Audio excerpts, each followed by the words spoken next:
안녕하세요. 정원장의 건강교실입니다. 오랜만에 찾아뵙죠. 오늘은 지난번에 말씀드린 대로 암에 대해서 여러분들에게 설명을 드릴 건데요. 오늘은 주로 암의 의미와 정체에 대해서 여러분과 함께 생각해 보고요. 다음 시간은 암의 예방과 치료법에 대해서 설명을 드리도록 하겠습니다. 사실 현대인들에게서 암은 사망 원인 1위가 된 지 꽤 오래됐죠. 100년 전만 하더라도 8,000명 중에 1명이었다는 암 발병률이 지금은 3명 중에 1명이고요. 사망 원인에서 약 30%에 이르는 것이 암입니다. 이렇게 현대인들에게 암은 굉장히 치명적이고 무서운 질병으로 자리하고 있는데요. 정작 그런 현실에도 불구하고 이 암에 대해서 제대로 이해하거나 제대로 어떻게 예방해야 되는지에 대해서 알고 계신 분은 그리 많지 않은 것 같습니다. 저는 개인적으로 암과 그렇게 좋은 인연은 아닙니다. 소위 말하는 가족력이 있고요. 그래서 일찍부터 이 한의학을 시작하기 전부터 암에 관한 책을 읽어왔습니다. 제 가족, 특히 제 부친과 할머니를 데려갔다는 적개심도 있었고요. 저 또한 언젠가 암을 만날지도 모른다는 그런 준비 차원에서 암 공부를 시작하게 된 거죠. 그래서 제가 말씀드리는 것이 절대적인 진리는 아니지만 제가 지금까지 암에 대해서 공부한 내용들을 여러분들에게 설명드리도록 하겠습니다. 자, 이 암이죠. 그죠? 어쩌면 현대인들에게 마치 저승사자와 같은 그런 이름입니다. 암에 걸렸다는 그런 진단을 받으면요, 굉장히 낙담하기도 하고요. 인생을 포기하시는 분도 계시죠. 이렇게 치명적인 암을 인류는 약 100년 이상 전부터, 그죠? 한 200년 전부터 암에 대해서 연구를 해왔습니다. 그리고 1960, 70년대에는 이 암을 정복하겠다는 목표 아래 천문학적인 돈을 투입하기도 했죠. 하지만 그때와 비교하더라도 지금 암이 뭔지 정확하게 이해를 하지 못하고 있는 것이 현실입니다. 오히려 보다 공격적이고 파괴적인 그런 치료법만 꾸준히 개발되고 있죠. 우리가 암이 왜 생기는지, 그리고 어떻게 생기는지를 제대로 이해해야지만이 제대로 적절한 치료를 할 수 있고요. 그리고 가장 중요한 예방을 할 수가 있습니다. 그러면 오늘은 암에 대해서 여러분들에게 설명을 드리도록 하겠습니다.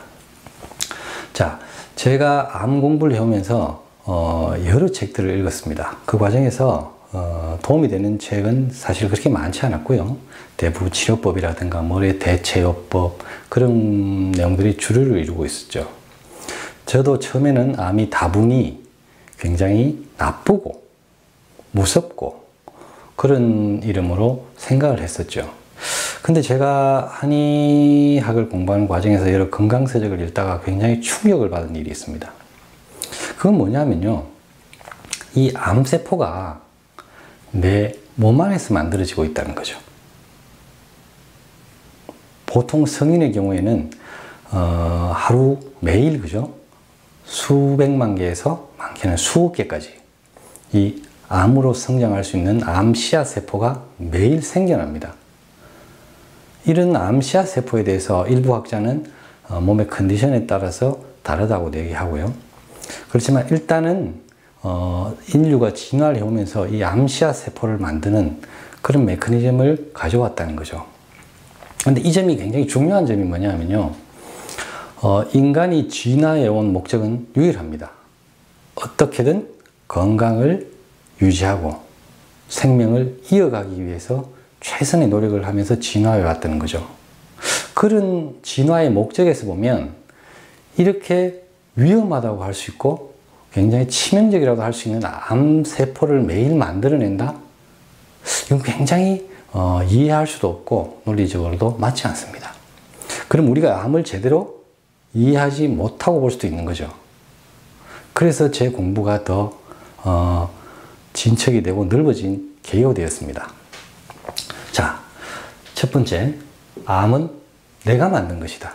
싫든 좋든 간에 이 암은 내 안에 있는 세포가 변화해서 만들어진 것입니다. 그러니까 내 거라는 거죠. 그리고 내 생활의 결과물입니다. 그리고 보통 아까 말씀드렸지 매일 이렇게 암세포가 생겨납니다. 하지만 그 중에 대부분은 백혈구나 면역체계에 의해서 없어지게 되죠.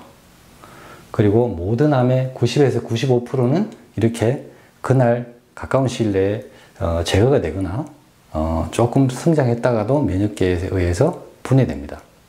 그래서 암으로 제대로 인식되지 않고 지나가는 경우도 굉장히 많다고 하더군요. 이렇게 암은 항상 우리 몸 안에 있습니다. 어떻게 보면 모든 사람이 암에 걸려 있다고 볼 수도 있죠. 왜 이렇게 위험한 암을 우리 몸은 만들기 시작했을까요? 이 점에 대해서 잠시 설명드릴 안드레아스 모리츠라는 분은요, 이 암세포를 만드는 이유가요, 이 암세포가 나쁘지 않다고 생각하는 그분의 전제에서 이 암세포는 면역계의 일정 수준의 능력을 유지하기 위한 조치다라고 해석을 하더군요. 나름 일리가 있다고 생각합니다. 자, 그 다음은요, 두 번째로 제가 암이 왜 생기느냐, 어떻게 생기느냐를 이해하는 데 굉장히 영향을 미친 세 가지 이론 혹은 주장에 대해서 여러분들에게 설명을 드리도록 하겠습니다. 이 내용을 여러분들이 조금 생각해 보시면은 암에 대해서 생각이 바뀔 수도 있습니다. 자, 첫 번째, 안드레아스 모리츠라는 분의 암은 병이 아니다 라는 책에 있는 내용인데요. 이분은 암은 병이 아니다. 그리고 암은 몸의 치유 반응이다. 그러니까 암이 몸을 치유하고 정화하기 위해서 자라고 생겨난 것이라는 거죠. 물론 인간은요, 방어체계가 있습니다. 첫 번째는요, 기본적인 면역이고요. 두 번째는요, 이 면역으로 감당할 수 없는 부분은 염증이죠. 염증을 만들어서 그 좋지 않은 부분을 분해하고 교체를 합니다. 그리고 이 세 번째가 어떻게 보면 암이라고 볼 수도 있죠. 이 염증으로도 해결할 수 없는 그런 조금 더 심각한 문제가 생겼을 때 이 암이 활성화된다라고 이분은 주장하고 있습니다. 그리고 이분의 주장은 암은 아무도 죽이지 않는다. 사실 대부분이 사인이 암으로 되긴 하지만요, 암세포가 어떤 부분을 공격해서 죽이는 거라고 보긴 어렵습니다. 대부분 영양 부족이라든가 다른 문제로 사망하게 되죠. 엄밀하게 사인이 암이 아닐 수도 있습니다. 이분이 암을 이해하기 위해서 하나의 비유를 들었는데요. 이 비유가 저는 제 시야를 넓히는데 굉장히 큰 충격을 주었습니다. 자, 이분이 어떤 예를 들었냐면요, 이분은 암은 독버섯과 비슷하다 이렇게 말씀하셨거든요. 자, 이렇게 땅에 버섯이 있다고 생각을 해보죠. 그죠? 이렇게 이게 독버섯입니다. 근데 우리는 사실 독버섯을 굉장히 무서워하죠. 먹으면 죽을 수도 있잖아요. 근데 사실 조금 더 생각을 바꿔보면요, 이 독버섯은 역할이 뭐냐면요, 공기와 물, 토양에 있는 독을 흡수를 합니다. 독을 모으는 거죠. 그래서 이 독버섯이 그 독을 분해합니다. 그래서 이 독버섯이 없다면요, 이 환경은 독소로 가득 차서 동물도 식물도 정상적으로 살 수가 없습니다. 그래서 여러분들이 산에 가보면 아시겠지만 굉장히 환기가 잘 된다거나 햇볕이 잘 되는 부분에서 이런 독버섯을 만날 수는 없습니다. 굉장히 오염되어 있거나 아니면은 굉장히 환기가 안 되고 햇빛이 들지 않는 그런 부분, 독이 쌓일 만한 곳에서 이 독버섯을 발견할 수 있죠. 그 얘기는 뭐냐면 이 독버섯은 유익한 역할을 하고 있는 겁니다. 토양과 공기와 물에 독을 본인이 모아서 분해하고 있는 거죠. 이 독버섯이 없다면 그 독소는 제거되지 않습니다. 그래서 이 독버섯을 욕할 수는 없습니다. 유익한 역할을 하고 있는 거죠. 이 안드레스 모리츠라는 분은 이 암과 독버섯이 비슷한 역할을 한다고 보는 거죠. 오염이 됐기 때문에, 독소가 있기 때문에 독버섯이 생겨난 것처럼 오염되고 문제가 있는 곳이라야 암세포가 생긴다는 거죠. 그리고 나름의 유익한 역할을 한다고 이분은 주장합니다. 그래서 암은 죄가 없죠. 몸을 위해서 유익한 역할을 하고 있으니까요. 자, 이분이 암이 왜 생기는가에 대해서 간단하게 설명을 하신 게 있는데요. 제가 그걸 약간 그림으로 설명드릴게요. 자, 기본적으로 이게 혈관입니다. 혈관. 여기서 요 세포들이 있죠. 요 세포들은 이 혈관에서 산소와 그리고 포도당, 당분을 공급받죠. 그걸 에너지로 자기들의 에너지를 생산합니다. 근데 이런 부분에 만약에 폐색이 생기죠. 막힌다는 거죠. 혹은 이 하수구 역할을 하는 림프관이 막히거나 이렇게 되면 이 부분에는 산소가 부족해서 이 세포들은 살 수가 없습니다. 죽겠죠. 그죠? 그리고 여기에 독소가 쌓이고 노폐물이 쌓입니다. 이런 과정에서 특이한 능력, 마치 특수부대처럼, 그죠? 정글의 법칙의 김병만처럼 좀 더 뛰어난 능력을 가진 세포가 암으로 DNA를 변화시키게 됩니다. 돌연변이 하는 거죠.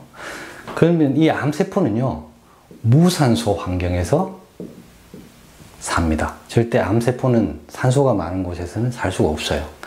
그래서 이 무산소 환경과 이 노폐물이 있고 독소가 있는 곳에서 노폐물이 하나인 젖산이라든가 이런 노폐물을 발효를 해서 이 암세포는 살아갑니다. 근데 만약 이 암세포가 여기에 활동을 하지 않는다. 그럴 경우에요, 이 젖산이 축적이 되면 이 혈관을 녹이기도 합니다. 그래서 구멍을 내죠. 근데 이 젖산이나 노폐물이 혈관을 타고 심장이나 뇌, 신장 이런 곳으로 가면 사람은 훨씬 빨리 죽을 수도 있습니다.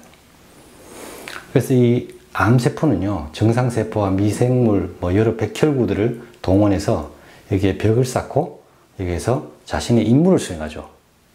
무슨 임무요?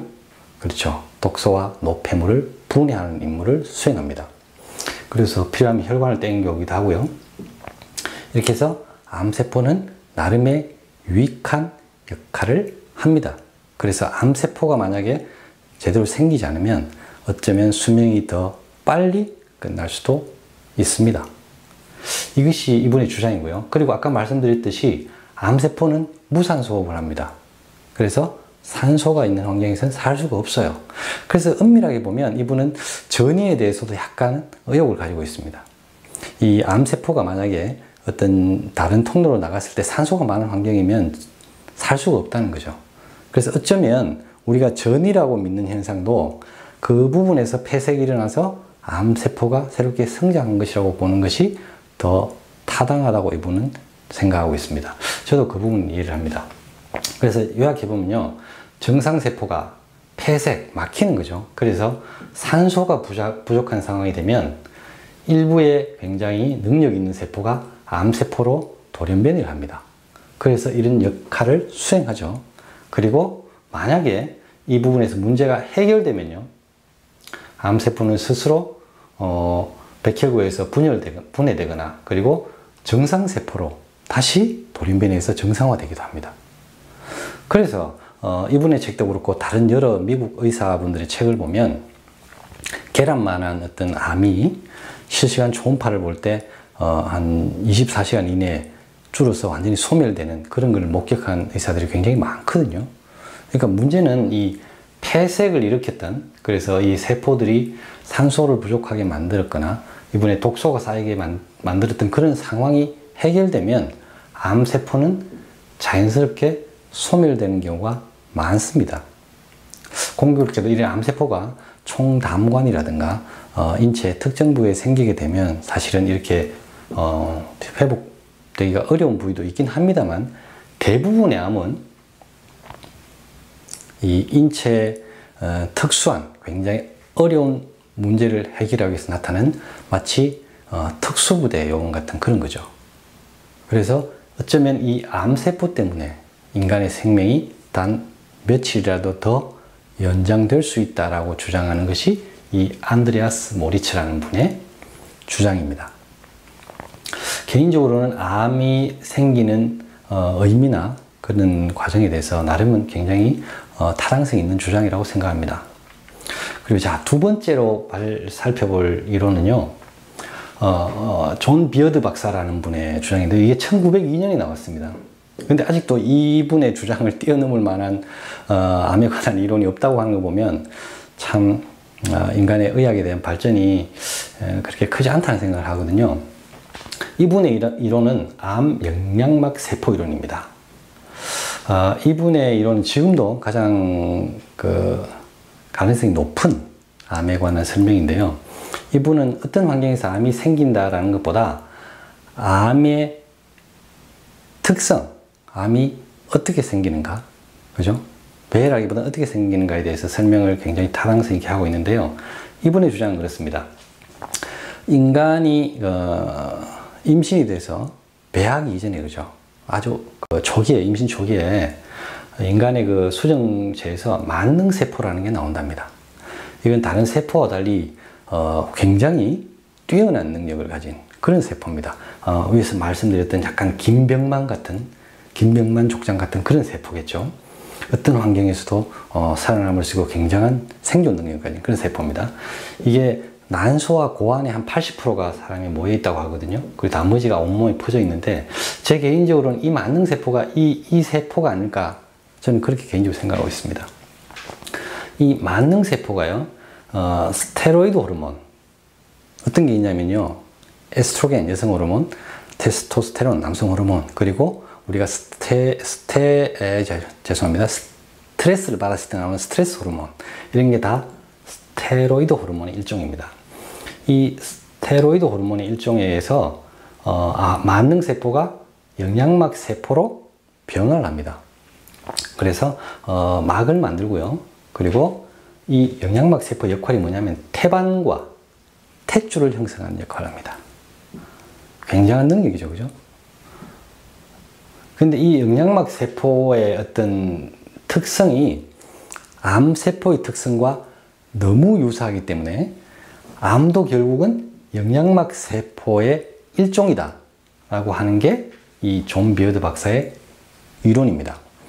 이 영양막 세포가 만약에 임신 초기에 생겼을 때는 이렇게 하죠. 근데 만약에 그 이후에, 출생 이후에 생기면 이 영양막 세포는 결국 암이 된다, 이런 주장이죠.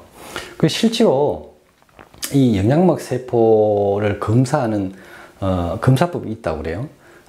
그 검사법을 통해서 보면 거의 암을 진단하는 확률이 거의 100%에 가깝다고 합니다.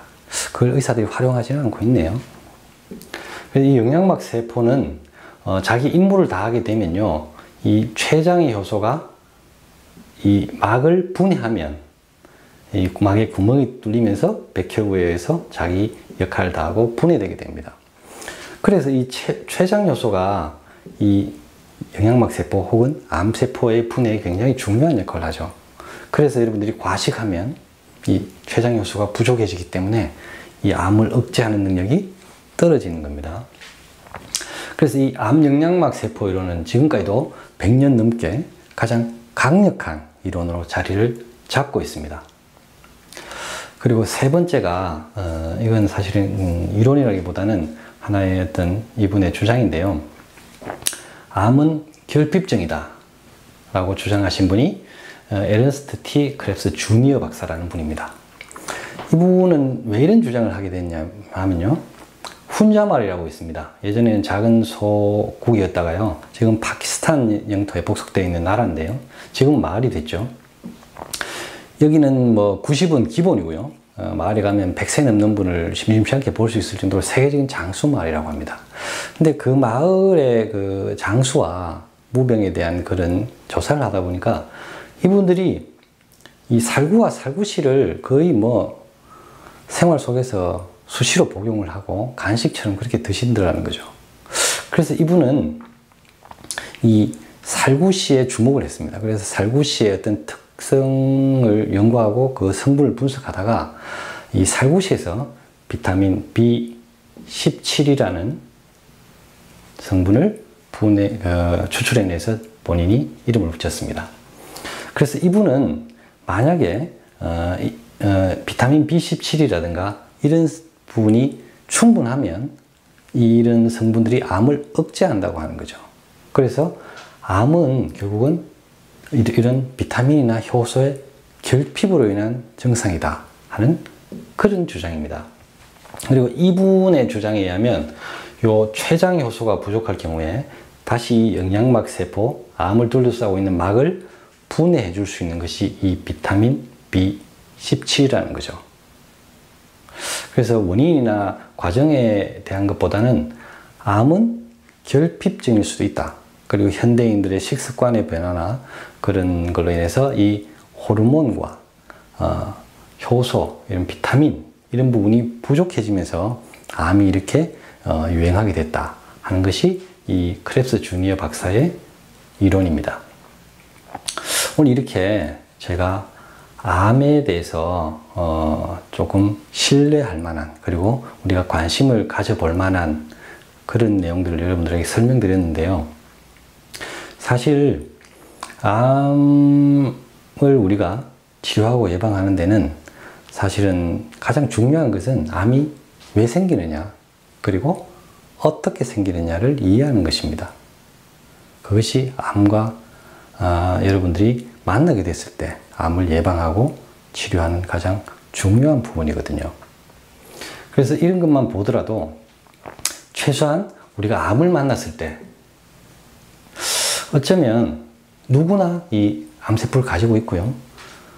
어느 부분까지는 이 암이 몸을 위해서 좋은 역할을 하는 그런 부분이라는 거죠. 내 몸 안에 생겨난. 그리고 어떤 부분을 보면 내 생활의 잘못에 의해서 이 췌장 효소가 부족하다거나 아니면 이 어떤 성분의 부족에 의해서 암이 이렇게 활성화될 수도 있다고 하는 거죠.